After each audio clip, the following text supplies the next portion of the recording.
Hello, folks. Welcome to Jeremy Hadler's Sports Talk Show. You are listening to the voice of York College on 88.1 FM. Today, I'll be talking about my biggest NFL takeaways from Week 1 and recapping the games, standings I'll be doing, and doing some game predictions for next week's games. I know my predictions from last week's show were not good, but hopefully my predictions go better next week. All right. So let's start off with the first football game of the season. The Dallas Cowboys took on the Tampa Bay Buccaneers. This was a great game.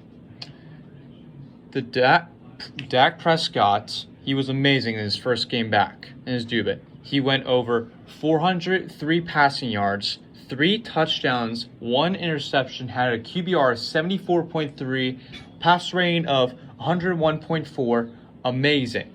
Dak was pretty amazing coming back after that heavy injury from last year. Impressive to see from Dak Prescott. Then we look at the running game from the Cowboys. Ezekiel Elliott, 11 carries for 33 yards. He did not have a good game at all, folks. Not a good game. Disappointing to see out of your starting running back. Then looking at the wide receiver core for Dallas, they were pretty good. Amari Cooper, if you had in fantasy, you must have done pretty well. He had 13 receptions, 139 receiving yards, 2 touchdowns. Amazing number to see out of Amari Cooper.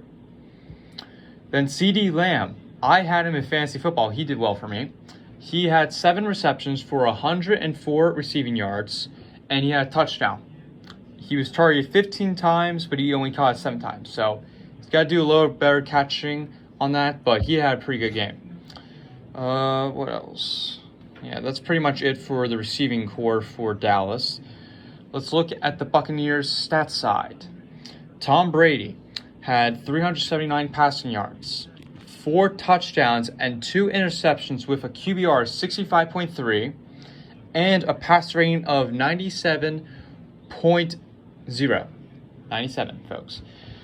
And then at the running game for Tampa, they didn't really use it that much. Leonard Fournette had 9 carries for 32 yards. Ronald Jones 4 carries for 14 yards. So the running game didn't really do much for Tampa. They didn't really go after that. They used the passing game mostly. Just looking at the receiving core for them, they were amazing. Antonio Brown, amazing in that game. 5 receptions for 121 yards and 1 touchdown. That is great to see out of Antonio Brown, and he was pretty good in fantasy football too. Looking at Chris Godwin, 9 receptions for 105 receiving yards, 1 touchdown, impressive. Rob Gronkowski, the Gronk, 8 receptions for 90 yards, 2 touchdowns, impressive. And he didn't drop a pass at all when he was being targeted. Amazing. The biggest disappointment from the Tampa Bay was Mike Evans. He only had 3 receptions for 24 yards. That's not that good. Yeah, that's not that good. Let's look. This game was pretty good. It was going like back offense-wise, like back and forth to see whoever get the last ball. That's what it was really about. The only crucial play I saw in that game was Chris Godwin not being called for a PI at the end of the game, where he had his arm held out against the Cowboys CB downfield in the Cowboys field. But when I looked, I could see how that could be a PI. My initial reaction to that play was PI. Then when I look at it again, I can see he holding it, but then I see the Cowboys CB, he's flopping it, like he's falling down on purpose. So I think he's trying to get the flag on that, but I feel like that could have been a flag on that call. That could have been. So on that play, because of that, the Buccaneers won it at the end of the game by kicking the game-winning field goal by... Who was the guy who kicked it? Ryan Succop kicked the game-winning field goal to send the Buccaneers to their first win of the season and send the Cowboys to their first loss of the year. So, Eagle fans, you can be happy that Tom Brady beat your division rival. You can be happy about that. So, Tampa, they were pretty good. The only thing, the defense, they were pretty good. I was very surprised by the Cowboys defense by hanging in there. They put up a good fight, I saw. They were like allowing like a touchdown or 3 points like a quarter, which that was surprising to me. So I give congrats to Dallas by putting up a hard fight. So that was great to see. So Tom Brady and the Buccaneers go on to 1-0 while Dallas goes 0-1. All right, let's go to the next game. This game, it was my favorite team, which is the Green Bay Packers, if you don't know already. They got destroyed, crushed, slaughtered, if you could say. Like, it was very bad to see my team lose like this. They lost to the New Orleans Saints 38-3. It was not fun at all. Not fun at all watching as a Packer fan. I didn't even know what my team was doing in that. Let's look at the stats real quick. We'll go from the Packers side. Aaron Rodgers, 133 passing yards, 0 touchdowns, 2 interceptions, 1 sack, 13 QBR, and a passer rating of 36.8. One of his worst games ever, folks. One of his worst games ever. That is very rare to see out of him because he never does that really. He's done it like 3 times in his career. He's done that. And then at the end of the game, Jordan Love came in because it was basically like garbage time of like, it's basically over, so they just want to give Jordan Love some reps. He did good in his reps. He went 5 for 7, 68 passing yards. He was close to getting a touchdown, but then he got sacked and he fumbled it, and yeah. So that was pretty much it. His QBR was 33.5. His passer rating was 102.1. So it's nice to see Jordan Love get some reps, I guess, if you want to see what happens in the future or like see the potential of Jordan Love. The running game was abandoned this whole time. Aaron Jones was nowhere in the game. A.J. Dillon, he did nothing really. So the Packers really abandoned the run game while the Saints used the run game a lot to torture the Packers defense. The receiving for the Green Bay Packers. Their number 1 receiver, Davante Adams, caught 5 receptions for 56 yards, 0 touchdowns. So that's not that good for Davante, especially being known as the number 1 receiver in the league right now. He's known for that apparently. So that's not good. There was really no one else that showed up, and really no one showed up for the offense of the receiving in the run game. Yeah, so that was pretty much it.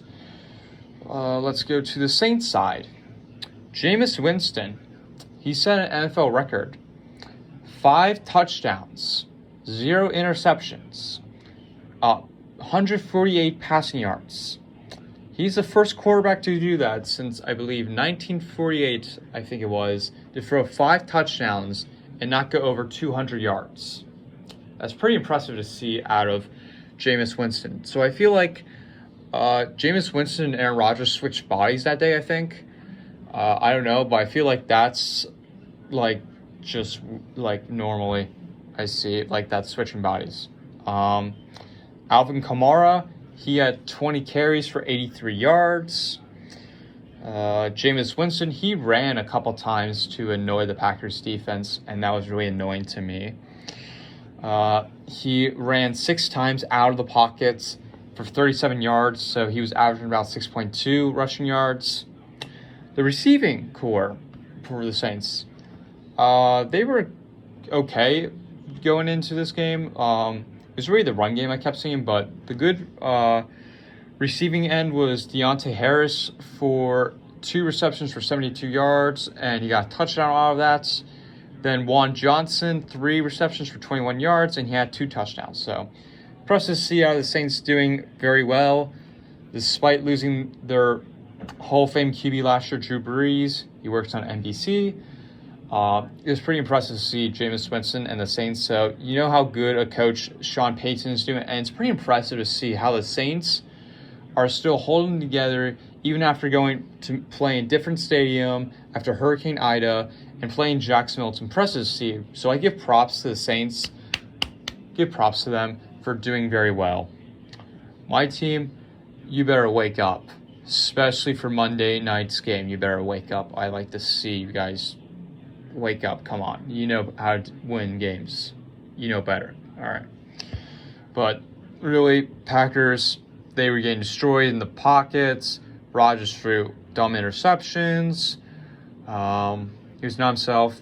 Offensive line, you had two rookies, so offensive line, collapsed line, got pressured on Rodgers because we didn't have David Bakhtiari, our left tackle, and that was a main issue to see because normally he takes the left tackle while we have Elgton Jenkins take one of the guard positions, but because of that, we had to put two rookies in for the starting O-line, and that caused us trouble, especially in this game. And then defensive line, it was really not that good at all. Like, there was no run defense, apparently. We don't know how to play run defense. And then in the secondary, Jair Alexander, he was good. Kevin King, he does not know how to cover a man at all. He doesn't. The thing that surprised me in the game was the first-round rookie of this past draft, Eric Stokes. He performed better than Kevin King, so it leads me to question why don't they put the rookie over Kevin King? I don't know. But that's pretty much it I got for the Packers and that. All right, let's move on to another game. 1 second. All right, we'll go to the Pittsburgh Steelers and Buffalo Bills game. This was a good game to see, despite it being a quiet game in the first 3 quarters. It was a pretty good game to see out of it. The Pittsburgh Steelers won 23-16 against Josh Allen, the Bills, with Stephon Diggs. So Pittsburgh, they put up a good fight, and I like to see that out of them. I knew that defense was going to be good for the Steelers. It's just really about that offense doing phenomenal. And they played their solidness, and they were clutch at it. Looking at the stats here, Big Ben, 188 yards, 1 touchdown. That's not really impressive. He had a 28.5 QBR. He was sacked 2 times. He had a passer rating of 83.9.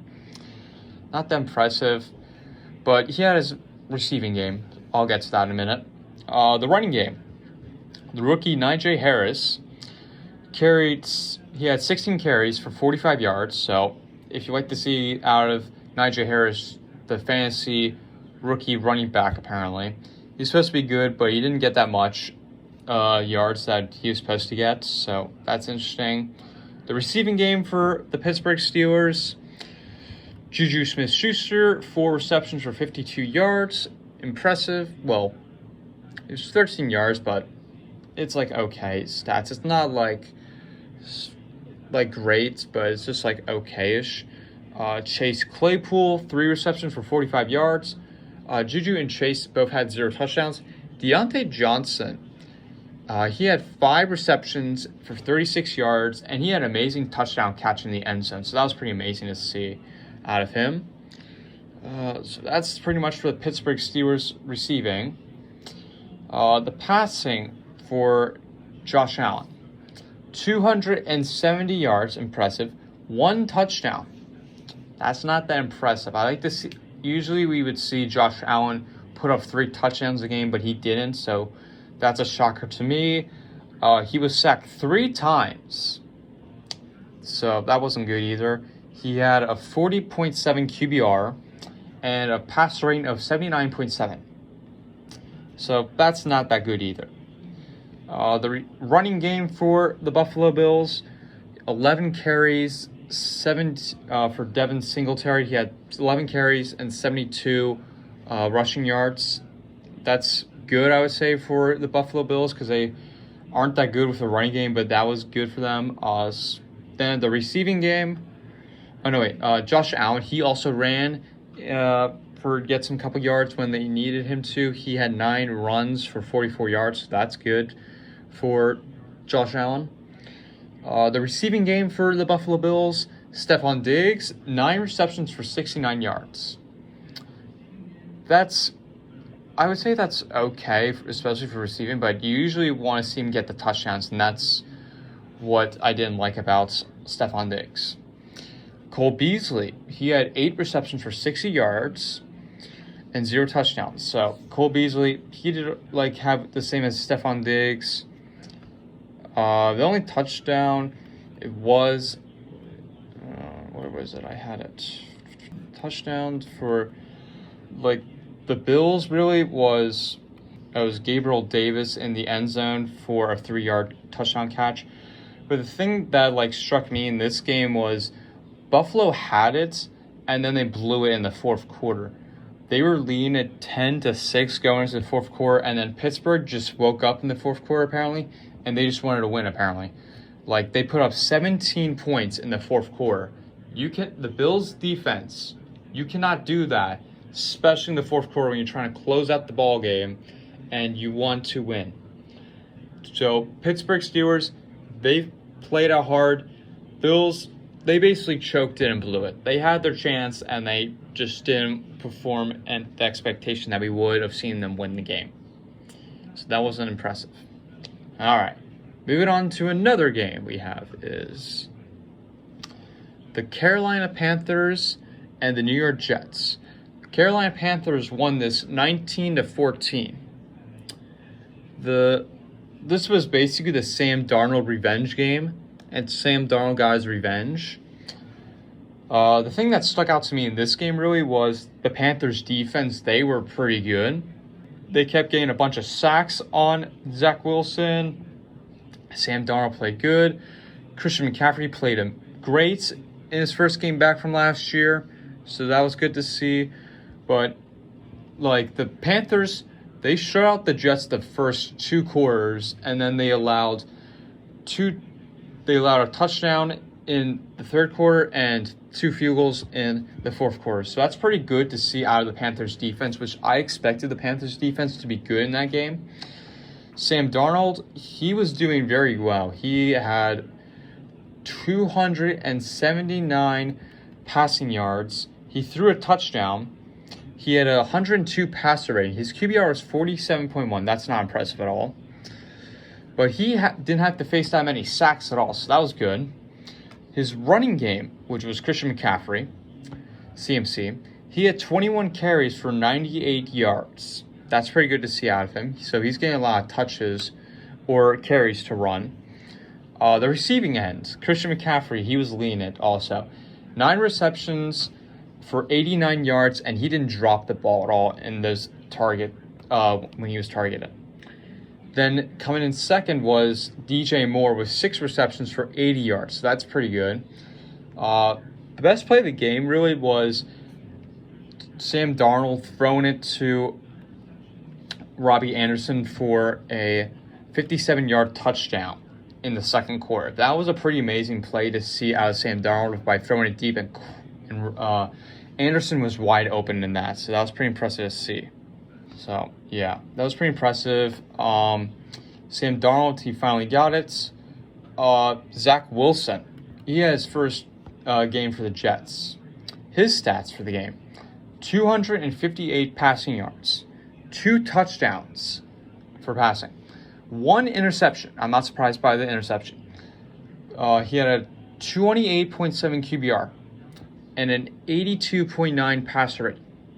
The worst thing about Zach Wilson in that game was he was sacked 6 times. 6 times in that game. That was not pretty good. The Jets don't have an offensive line, I guess. Like, their offensive line is not that good anyway. But Zach Wilson, he got pressured, like, on every play, I kept saying when I watched him. So, Zach Wilson will learn from this game. I'm not surprised he lost this game or, like, didn't do well. Like, it's a rookie quarterback, folks. Like, it could be, like, Patrick Mahomes starting his first game and he doesn't do well, but then he turns out to what he is now. Like, or you can look at Peyton, for example, like Peyton Manning, back in his rookie year, he was not great at all. He set the record for rookies of most interceptions in a season. And now look where he is. He's a Hall of Famer, and he won 2 Super Bowls. Like, rookie quarterbacks will learn from their first game and learn from the mental mistakes they made. They'll learn it through. So Zach Wilson, he'll learn from this game, and he'll shake it off. He'll get better. I don't know if he'll become like a Peyton Manning or Patrick Mahomes at all, so we'll see what happens with that. The running game for the Jets was nowhere. Tevin Coleman had 9 carries for 24 yards. Not impressive at all. The receiving end, the best receiver of the game for the Jets was Corey Davis for 5 receptions for 97 yards and 2 touchdowns. So that's the thing impressive to me is Corey Davis, especially after leaving that Titans offense that was good last year and coming to his Jet offense. So it was good to see Corey Davis do well for Jets. All right, moving on to the next game, which this team is supposed to be one of the worst teams, and somehow they pulled off a win. They're not going 0-17. And that is the Houston Texans. Deshaun Watson, not there apparently. He's not playing. And the hero of the day for them was Tyrod Taylor, the guy who used to play for the Buffalo Bills, from what I remember. And I think he played for the Browns maybe. I'm not too sure. But he played with the Bills, I remember. But the Texans won 37-21 against the Jacksonville Jaguars. Impressive to see out of the Houston Texans. They used their run game like a lot. They got all of their touchdowns, except one. They had all their touchdowns be a running touchdown. And one of them was Mark Ingram, another was David Johnson, and Philip Lindsay. So that's great to see. And then the former Patriots, Danny Amendola, he got a touchdown for the Houston Texans. So that was good to see out of the Texans. And the defense for Houston was great to see. Even though they allowed a touchdown per quarter, it was still good to see out of that. Just looking at the stats here, the best receiver for them was Brandon Cooks, 5 receptions for 132 yards. Mark Ingram for the running game for Houston had 26 carries for 85 yards. That's not that impressive for the yards, but he did have a touchdown, so that's good. And then Tyrod Taylor, the amazing hero for Houston and has saved Houston Texan fans. 291-yard passing. He had 2 touchdowns. He got sacked once. He had a QBR of 76.1, and he had a passer rating of 112.1. Impressive to see out of Tyrod Taylor. Then, looking at the Jaguars side of the stats. The Jaguars defense was not that good at all. And they're not that good at all, just to let you know. But for Trevor Lawrence and his rookie debut, he had 332 passing yards. That's pretty good. 3 touchdowns. That's good too. 3 interceptions. That's kind of typical for a rookie. Usually you get 1 or 2, but 3 is no. But his QBR was 14.2 and his passer rating was 70.1. So Trevor Lawrence, as I mentioned before with Zach Wilson, he'll learn from this game and he'll do better from it. The running game for Jacksonville showed nowhere. They barely used James Robinson at all, even though I think he's a pretty good running back. They didn't want to use him. Best receiver for the Jacksonville Jaguars was Marvin Jones, 5 receptions for 72 yards and a touchdown. So Jacksonville, they're a rebuilding team. I don't see them doing that well this year, especially having a new coach, Urban Meyer, the former Ohio State head coach. So Jacksonville is going to go through like bumps and bumps, and they're going to have to learn. I will see them do better next year, but not this season. This season, I don't think they're going to do well. So it's going to be a long ride for this season for Jacksonville Jaguar fans. Sorry I put it that way for Jaguar fans, but it's going to be a long season for you guys. Houston, can you go 17-0? That is what the question is. Will they go 17-0? They play Cleveland next week. That's going to be a very tough game. But we'll talk about that later. On to the next game, which this game I thought was going to be pretty good, but it was just a blowout. And that is the Arizona Cardinals took on the Tennessee Titans, and Cardinals won it 38-13. Impressive to see out of the Cardinals. What struck me in this game was Chandler Jones and Kyler Murray in this game. Kyler Murray, 289 passing yards. He had 4 touchdowns and 1 interception. Impressive to see out of that. His QBR 79.5 and a pass rating of 120.9. Very impressive to see going up against a tough opponent. The Tennessee Titans are a great team, just not this game they weren't. But Kyler Murray, he put up MVP numbers. Now the question is, can Kyler Murray keep doing this for this season? Let's see if he can be the MVP guy at all. Let's see. But I think he'll do well with the Cardinals. But looking at the run game for Arizona, Chase Edmonds, he had 12 carries for 63 yards. That's okay, I would say. Kyler Murray, he also had a couple runs, too, when he was trying to escape the pocket or run outside. He ran 5 times for 20 yards, and he got a touchdown out of that. So that's impressive to see. The receiving end. 2 guys struck out to me in this one.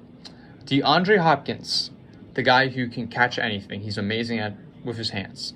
6 receptions for 83 yards and 2 touchdowns. Impressive. Then Christian Kirk, 5 receptions for 70 yards and 2 touchdowns. Impressive to see out of that. And then the Cardinals defense. Let's look here. The Cardinals had 6 sacks on Ryan Tannehill, and 5 of them came from Chandler Jones. Amazing to see out of him. Amazing to see out of Chandler Jones. That's pretty impressive. I think he can fight for Defensive Player of the Year, too. It's pretty impressive to see how that's. But we don't know because usually Aaron Donald's going to get that, but it's going to be a fight to see who's going to Defensive Player of the Year. I hope Chandler Jones gets it. After not wanting to play for the Cardinals this season, he got it. So he got that. What else did So Chandler Jones had a pretty good game for the Cardinals. Looking at the passing game for the Titans, Ryan Tannehill had 212 passing yards, 1 touchdown, and 1 interception, and his QBR was 17.5 with a passer rating of 74.9. Not impressive at all to see out of Ryan Tannehill. The thing that struck out to me for the Titans offense was really the offensive line. I forget who was guarding Chandler Jones, but he could not guard him at all. He would just fall out, and he couldn't do anything at all. He was just terrible, and the offensive line for them didn't help Derrick Henry that much. Derrick Henry had 17 carries for 58 yards. That's not impressive at all. When you usually see Derrick Henry, King Henry, do pretty well, have over 100 yards and a couple touchdowns. He didn't do that at all. So that wasn't that good at all. So Titans, they got to wake up. They got to wake up a lot. And the receiving game, it wasn't that good at all. The only good guy was Chester Rogers, 4 receptions for 62 yards and 0 touchdowns. They have A.J. Brown and Julio Jones, who's supposed to be good. It's not that, that wasn't great to see because usually those guys are pretty good receivers. Julio Jones, he was a great receiver and one of the best of all time. Not top 3, but he's a great receiver of all time. Then you have A.J. Brown, who's a Pro Bowler. They didn't do anything that game really. A.J. Brown had 1 touchdown. It wasn't impressive to see out of the Titans. So, and the Titans defense didn't even show up really. It was pretty bad to see. So Cardinals, they win it here, and this is a big win for the Cardinals to get them confident up and go against their toughest division, their division, because every other team in that division won this past week, so that's amazing to see. So it's amazing to see what Kyler Murray and that defense can do. So hopefully they do better, and I see them doing better and making the playoffs this year. Not the division, but wild card probably. All right, let's go on to the next game we have is the Los Angeles Chargers and the Washington football team. Now, this game wasn't a big offensive game at all. Chargers won this game 20-16, but it really wasn't at all. It was really a defensive game, because it was not a lot of high scoring, and most of them were just field goals. Looking at the stats here, Justin Herbert had 337 passing yards, 1 passing touchdown, 1 interception. That's not impressive except the passing yards. It's not impressive to see because usually he throws 3 touchdowns, which you can look back last season. He was averaging about 3 touchdowns a game last year. So that's not that impressive besides the passing yards. Austin Eckler had 15 carries for 57 yards. I think he got hurt a little bit. He wasn't like a big injury, but he might be a little concerned down the road. Like this week, we'll have to see, but he's a little banged up, I know. Keenan Allen had 9 receptions for 100 yards. So, like, it wasn't really an offensive game for the Chargers because they're supposed to have a good offense, but it really wasn't a good offense at all for them. For the Washington football team, the big story that came in after that game was Ryan Fitzpatrick, or as fans like to say, Ryan Fitzmagic. He got hurt in that game, and he'll be out a couple weeks, so Taylor Heinicke will be the starter. I believe he was the engineer graduate. I forget from which college, but he will be starting for the Washington football team for a couple weeks now. And Antonio Gibson also got hurt in that game, but he'll be fine. So basically, Washington football team fans, their hopes on Tyler Heinicke and hope he can do well. Let me see what the defense. I know it was like not really high scoring game, but let me just check here real quick of the defense. The defense, Chargers defense didn't really sack them.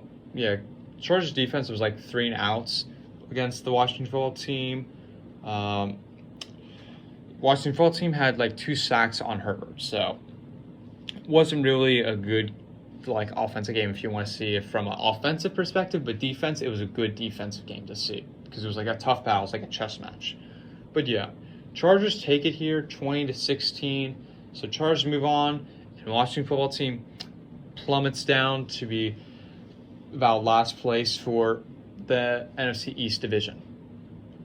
And now we get to one good game I like to see out of this, which was, especially for Eagle fans, Philadelphia Eagles won this past week 32-6 against the Atlanta Falcons.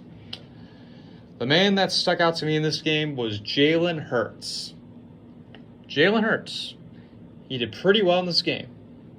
Now, we would like to see him do this the whole season. We've seen him show potential last season. Now he just showed it up against the Atlanta Falcons, who aren't a good football team at all. That defense for the Eagles was pretty good, so I like to see how that. But looking at Jalen Hurts, he threw 3 touchdowns, 264 passing yards, 72.8 QBR, and 126.4 pass rate. Impressive numbers to see out of Jalen Hurts. Impressive. Now can he do this up against a great defensive team, the San Francisco 49ers, coming up this week? We'll have to see about that. The running game. Miles Sanders. He had 15 carries for 74 yards. That's okay. The receiving end, Devontae Smith, the rookie, had 6 receptions for 71 yards and a touchdown catch. He had a touchdown. It was nice to see his touchdown, which was an amazing catch I like to see out of Devontae. So Eagles' offense was clicking and firing on the day. Looking at the Falcons side, Matt Ryan, he had 164 passing yards, 0 touchdowns, and 0 interceptions. But he was sacked 3 times. So that's impressive to see out of the Eagles' defense. And he had a 17.6 QBR with a passer rating of 71.6. So it's not that impressive to see out of Matt Ryan. And Matt Ryan's not the same guy he was since this time he went to the Super Bowl. It's not impressive at all. Running game, they didn't show up really at all. Cordell Patterson had 54 rushing yards, not that impressive at all. Calvin Ridley, he had 5 receptions for 51 yards. So Falcons, they really didn't show up at all. They are going to have to go through a couple pains there to see what they're going to have to do and look back at the game to see what they can do better. So Falcons, you got to fix it up. Eagles, go prepare for the 49ers defense. We're going up against the Nick Bosa and one of the best defenses in the league. So that's going to be interesting to watch for the Philadelphia Eagles. So Eagles win it here once again, 32-6 against the Atlanta Falcons. And now we get to a good game, which is what I like to talk about. The Minnesota Vikings game. Ooh, Skol fans. The Cincinnati Bengals won in overtime, 27-24 on a game-winning field goal kick by Evan McPherson. Impressive to see. This game, it was like a good offense game, I kept saying. Cincinnati was leading it by I think 2 touchdowns it was when it was getting to the fourth quarter, but then Minnesota put up a fight to come back and tie it up right at the end of the game. So then they got to fix that. Impressive to see was Joe Burrow coming back from his injury. He had 261 passing yards, 2 touchdowns. Impressive. Joe Mixon, man, he had a great game. 29 carries. Jeez, I don't usually see that out of a running back. For 127 rushing yards. I guess that's impressive or good to see out of that. He did have 1 rushing touchdown though, so that's impressive. Then the man who people said could not catch a football, Ja'Marr Chase, the rookie. Oh, he catched a football all right. 5 receptions for 101 receiving yards and a touchdown. Impressive to see out of that. Impressive. And the Cincinnati Bengals defense kept putting pressure on Kirk Cousins. So that was good to see out of that. Very good to see out of the Bengals. So Bengals were surprising to me, especially their defense was the most surprising, and the offensive line. Because that offensive line was not that good, nor was the defense last year. Then looking on the Vikings side here, Dalvin Cook, 20 carries for 61 yards and 1 touchdown.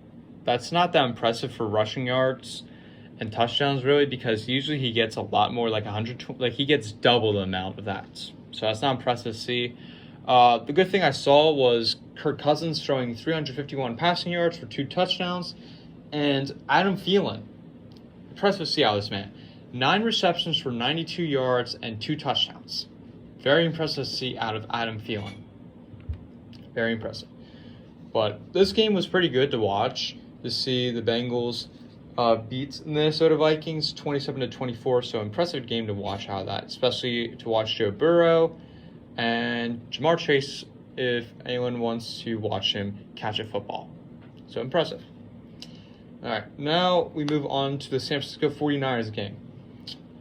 This game was it came closer than it was supposed to be. They won 41-33 against the Detroit Lions. They had a 28-point lead, and the Lions started coming back right at the end of the game. They kept scoring touchdowns quickly and quickly. So, Niners defense, gotta be careful what happens with that. The injury came from that game was Raheem Mostert. He got hurt, and he's out for the year for the San Francisco 49ers. So now they'll have Mitchell be the running back for them. Jimmy G, he got taken out like a couple plays in the game, and Trey Lance came in and he threw a touchdown. So that happened.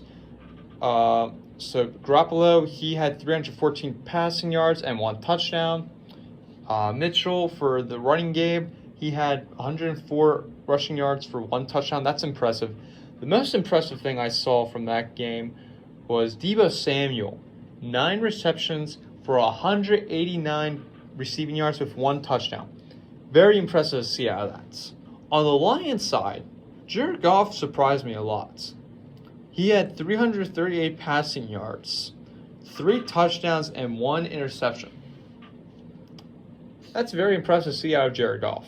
Because Jared Goff, we saw last year, he wasn't good at all. He wasn't like the Super Bowl guy or like pretty good player. He wasn't that good at all last year. But this game, he actually did well, but he wasn't good enough to get the dub. He wasn't good enough. The other good player in that game for the Lions was TJ Hawkinson, gained 8 receptions for 97 yards and 1 touchdown. So, Lions, they're supposed to be a rebuilding team, but I don't think they're going to be a threat to the NFC of making the playoffs or do well in the game. But San Francisco, they got to figure out who the quarterback is going to be, because they need to find out. Cause it's going to be they can't keep doing switching every play like how the Saints were doing. I don't know how many times Saints did against the Packers in that game, but 49ers have to figure out who is the right quarterback, Jimmy G or Trey Lance. That's the question for San Francisco right now. But San Francisco wins it 41-33. Impressive. All right. I'll go quick on this because we run a little bit short on time tonight. The Seahawks won their game against the Indianapolis Colts 28-16. Russell Wilson was pretty impressive in that game. Carson Wentz did start in that game, but he didn't play solid in that. He wasn't that solid. And then another game from out of town was Miami Dolphins beat New England Patriots 17-16. Tua, he threw the game-winning touchdown in the third quarter against Mac Jones, who had his first rookie debut. So Mac Jones, he'll learn from that. The Denver Broncos, they won 27-13. Denver, they took care of business, and Giants were really much of a threat. Biggest game I saw really was the Cleveland Browns and the Kansas City Chiefs. Cleveland, they were doing very well in that game. They had a good lead going into the fourth quarter, and then they blew it. Patrick Mahomes showed up in the fourth quarter and just lights out. He just knocked the Browns out and just won the game. So it was pretty impressive to see out of Patrick Mahomes. Cleveland, you did pretty well. You have to give yourself props, taking on the best team in the AFC, coming close. So it'll be good to see a rematch of that. Hopefully in the playoffs, I'd like to see that. But it was a great game to watch for folks. Sunday night's game was the Los Angeles Rams taking on the Chicago Bears. Rams won it 34-14. Matthew Stafford played great in his debut for the Los Angeles Rams, and he just tortured the Chicago Bears. Ooh, Chicago. And Chicago, I don't know what the quarterback is because they did have Justin Fields in for 4 plays, I think it was, but they had Andy Dalton, so it's only a matter of time for Chicago when to put Justin Fields in. So it's only a matter of time, but Rams took care of business. Impressive to see. And then last night's football game was the Baltimore Ravens taking on the Las Vegas Raiders. Sad to see for the Raven fans out here. It was very sad to see them lose this game. They lost 33-27 against the Raiders. Lamar had it too. He was doing well, and then overtime came. Raiders get the ball, and Derek Carr throws a pick in the end zone to the Ravens, and then Lamar fumbles it. He couldn't hold on to the football, and then Raiders won it by throwing a touchdown in the end zone to Edwards. It was a great game to watch, especially, and it went into overtime too. So it was a great game to watch, but Ravens, you guys should have had that too. So that wasn't great to see out of the Ravens. The defense, I know the Ravens are taking heavy hits on the injuries. Their left guard, he just got hurt from last night. But Ravens, you got to figure out. You got to figure out, especially on that defense, really, is what I'm concerned about. But yeah. All right, so that is my recap for Week 1 NFL games. And now I go to Week 2 NFL game predictions. So the first game is for Thursday Night Football is the New York Giants taking on the Washington Football. The New York Giants take on the Washington Football Team at 8:20 p.m. on Eastern Time on this Thursday, September 16. I think Washington Football Team wins it here, 24-13. I'll give Washington Football Team. I think Washington Football Team will be better despite losing Ryan Fitzmagic. I still think Washington Football Team is the better football team. All right, and then Cincinnati taking on Chicago Bears, 1 o'clock this Sunday, and this will be in Chicago. I see Cincinnati winning this because I like Cincinnati's offense a lot more. Bears' defense doesn't scare me. Cincinnati's defense was impressive to watch. Then the next game is the Cleveland Browns take on the Houston Texans. Houston, we know you're not going to go 17-0. Just know that. Cleveland, you're going to bounce back and you're going to destroy the Houston Texans. So I feel like this is going to be a 35-13 ball game. Cleveland wins it here. So Cleveland, just take care of business. And this is in Cleveland too. So Cleveland take care of business. And then Los Angeles Rams go to Indianapolis and take on the Colts. I think Rams winning here 27-17, I'll give it to. By a 10-point margin, I'll give it. I think Rams, better football team, better defense. Indianapolis Colts, you just need to find out. You just need Wentz to produce a lot better. You just need to figure that out with him. Buffalo take on Miami. In Miami, I think Buffalo wins it here 30-21. I'll give Buffalo. I think Buffalo will definitely bounce back after that Steelers loss. Then New England takes on the New York Jets. New England, I think Mac Jones is going to beat this is a rookie game for quarterbacks, but I think Mac Jones will outduel Zach Wilson this game. With a score of, I think it's going to be a close game too. I think it's going to be a 24-21 game too. I think this is going to be a close game, but I think New England pulls out here. All right, then you got the San Francisco 49ers take on the Philadelphia Eagles. Eagle fans, you might do well, but I don't think it's going to be this game because San Francisco, they got a better defense, and I think they got good weapons on the offense. I think this will be a Niners win here. This will be the first loss of Eagles. Sorry, Eagle fans, but I just think Niners can take it here. This will be a score of 27-21. I'll give it to. 28-21, excuse me. 28-21 49ers. I think this game will be close for a couple quarter, maybe like half the game, but I just think Niners are going to take over by the end of the game. All right, then you got the Las Vegas Raiders take on the Pittsburgh Steelers. I think Pittsburgh wins it here. Pittsburgh has that defense. The Raiders did have that last night, but Pittsburgh has better defense, and they have better offense, especially than Vegas. So Pittsburgh, they're going to win it, and this will be a low-score game, so I see this being a 21-10 ball game. It's not going to be a high-scoring game. All right, and then we got the New Orleans Saints taking on the Carolina Panthers. Now this game, I think this is going to be a close game too. I see this being Carolina barely. Like both teams have good defenses. I'm giving the slight edge to the Panthers because they have the better offense than Jameis Winston, the Saints, because they have CMC, they got better receiving core. So I think this is going to be a 27-24 ball game. Carolina Panthers take it. That's going to be a close game, though. Then you have the Denver Broncos take on the Jacksonville Jaguars. That's going to be a Denver Broncos win. That's going to be 21-17, I think it will be, for Denver. I just think Denver has better weapons. Like, Jacksonville, you're still growing. You're learning. Like, Trevor Lawrence is still learning, and so is Urban Meyer's head coach as an NFL. So it's going to be a learning this news for that. That's going to be a learning for Jacksonville. So Denver takes it here. All right, then we got Minnesota taking on the Arizona Cardinals in Arizona. The desert, as people say. Cardinals, I think this is going to be a dub for you guys. This is going to be a 27. I'll give it to the Cardinals to 17. I'll give Vikings.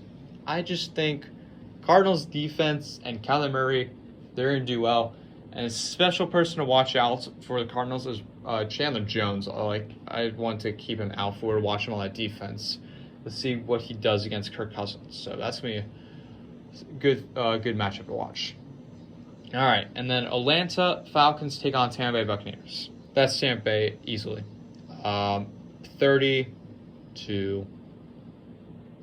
I'll give it to. It's going to be a blowout, Tampa Bay. Dallas takes on the Los Angeles Chargers. This is going to be a good game to watch, actually, I feel like. And this is I think this is CBS's game of the week, too. So I think both offenses, I like each of them. Dak Prescott and Justin Herbert, and they have good receiving core. They have the running back, but it's like great offense. But I like both teams here. I feel like it's going to be a close game, too. This is going to win by a field goal, too, like what Dallas did. I think This game could go either way. I think this is going to go Los Angeles barely, just smidge. I'm going to give the edge to that because it's in Los Angeles, just because of that. It's at the Los Angeles Chargers Stadium. So, Dallas, I can also see you win this, so I won't be surprised by that, but I think it's going to be a 31-28 high-scoring offense. Close game, though. That'll be a good game to watch. All right. Next game is Tennessee takes on Seattle. Tennessee, you better wake up from what happened on Sunday. I want to see King Henry torch the Seattle, but I will give Tennessee it because I think they'll rebound after having that terrible loss from week 1. Seattle, I think they'll put up a good fight too. So I think this is going to be a 35-28 Tennessee. I just think it's going to be good offense game. Even though it's in Seattle, I just think Tennessee will rebound from this. If they don't, congrats to Seattle then. But I think Tennessee will rebound. All right, then NBC's Sunday Night Football game. This is going to be a great game to watch. This is probably the best game of the week. Debatable, but it is the Kansas City Chiefs take on the Baltimore Ravens in Baltimore. I think this is going to be a great game to watch, especially having Lamar Jackson and Patrick Mahomes. I think it's going to be... I want to give it to Baltimore, really, because I feel like Lamar's going to turn it up. But Patrick Mahomes and Kelsey, and Tyreek, they did amazing.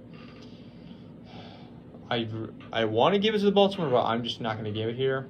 Just because of that Kansas City team is just has too much power. So I think it's going to be Kansas City 38-35, Kansas City Chiefs. I will not be surprised if Lamar Jackson gets the dub for the Ravens. I think he can do well for them. But this is going to be a great game to watch, especially for Sunday Night Football. I highly recommend to watch this game on Sunday night. So it's going to be a great game to watch. And then our final game of the week is my team on Monday Night Football. If anyone wants to watch Monday Night Football, you can. This is the Detroit Lions take on the Green Bay Packers. Packers, can we wake up from that terrible loss from Sunday, please? Please, can we just wake up from that game? I would just like to see that. Aaron Rodgers, MVP from last year. Please turn it up. Please. I think Packers will definitely rebound here and win it. It's only week 1, just to let you know, folks. But I think the Packers are going to rebound here and take it 35-21 Packers. I will give it to. And this is in Lambeau Field too. So this gives Packers home field advantage. I think the Packers will learn their lesson, not expect an easy dub. They will actually learn from this. Matt LaFleur talked about that in his press conference. He will learn from the game. So will the other guys. So it comes a group, and they'll tackle it together and put it out on the field to win it for the Packers. And that is all my predictions for week 2 of football. So, yeah, that's my predictions for this week. Now I look at the standings real quick, even though it really doesn't matter. There are, I think, two divisions that have the entire division has won the whole, all of them won, each team won every game, I think it was. Like NFC West, I definitely know was, and the AFC West, so both West teams won it. The Philadelphia Eagles lead the NFC East 1-0. Now, can they hold on to that? Can they hold the division for that? In the NFC South is the Saints and Buccaneers and Panthers 1-0. So I think Buccaneers will definitely win that division. And then you got the NFC North. The Green Bay Packers, Bears, Vikings, and Lions. All of them are 0-1. Woohoo! Yay! Not really. This is definitely going to change. Detroit Lions, they have a shot actually to win the division, but not really. They're not going to do that. In the AFC, the Houston Texans are in first place for the AFC South. That's not going to last long. Cincinnati Bengals are fighting for first place in the AFC North. That's not going to happen. That's going to be Cleveland or Baltimore that takes it here, I think. And then you got, finishing out is the AFC East, is the Miami Dolphins at 1-0, while the rest of the division is 0-1, but I think Buffalo will rebound from that. But yeah, they'll rebound from that. And then that is the standing predictions. But yeah, that's my standings for the NFL. I feel like it's just week 1, folks, and it's great to see football. I think week 2 is going to be fun to watch again, especially as Sunday Night Football. That's going to be the game to watch for this week. The Chiefs take on the Baltimore Ravens, so that's been great to watch. So Thursday football is just going to be okay. It's not going to be a great game unless you're an NFC East fan. Eagles, you got shots. So hopefully you take that. Baltimore Ravens fans out there, I hope you guys win. Like, I want Lamar Jackson to do well, and he did well last night, but not in overtime. Overtime he had it, and then he blew it. He had that though. Especially when the Ravens had the interception. It was annoying to see how that. But I think hopefully the Ravens come back and beat the Chiefs, which is what I want to see the Ravens do. Like, I'm cheering for the Ravens. Even though I picked the Chiefs, I'm rooting for the Ravens. So, like, whenever, just to let you know, like, whenever I pick a team, like, for my game prediction, I might not always want that to happen, but I think it's logical that's going to happen. But I might sometimes root for the other team that I want to win, and that works out for me well. But yeah. All right. We're about out of time of show. Is about 7 o'clock here Eastern time in York College. You were on WVYC. You were listening to 88.1 FM. Thank you guys for listening into this. Every Tuesday at 6 o'clock from 6 to 7, my sports talk show will be on. I'll be live for that, so hopefully you guys tune into that. So hopefully you guys do that. But I appreciate you guys listening to this, and hope you guys have a great night. Thanks for tuning in, guys.